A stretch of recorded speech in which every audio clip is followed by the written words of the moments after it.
As tensions peak in the West Asian region after Iran's aerial attack on Israel, several nations have reacted to the latest skirmish. During the United Nations Security Council meeting, both China and Russia urged Iran and Israel to show maximum restraint.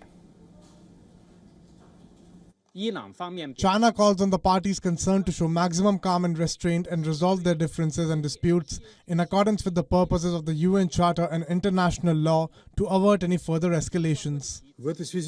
In this regard, we note the signal set by Tehran that they do not seek a further military escalation against Israel, and we urge the West and Jerusalem to follow suit and reject the practice of provocative use of force in the Middle East, as they are fraught with extremely dangerous risks.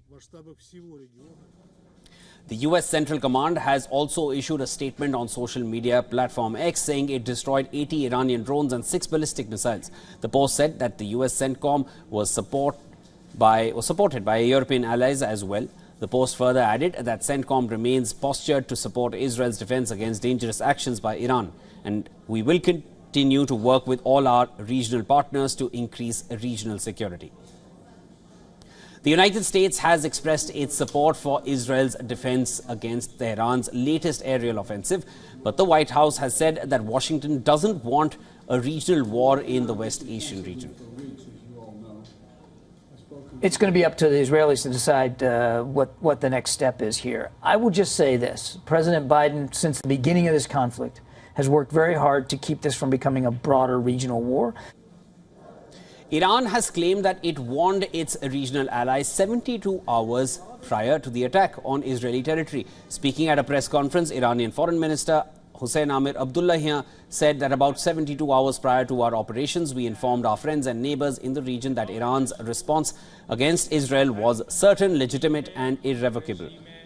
Meanwhile, the United States denied Tehran's claims of issuing any kind of a notice before the air offensive. One senior official in the Biden administration denied, saying Washington did have contact with Iran through Swiss intermediaries but did not get any kind of notice 72 hours in advance. Speaking of Europe, Italian Foreign Minister Antonio Tajani also reacted to the latest escalation between Iran and Israel and said that common sense should prevail to avoid further escalation in West Asia. Our first objective is that of peace. We need to avoid an escalation. From a military point of view, the Iranian attack did not achieve the objectives it had set itself. Almost all the drones have been shot down.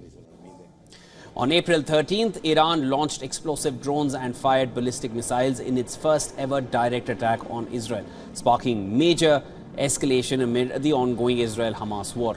Iran's aerial offensive came as a response to a suspected Israeli airstrike on the Iranian embassy in Syria's Damascus on the 1st of April, and that killed the commanders of Iran's Revolutionary Guards Corps, IRGC.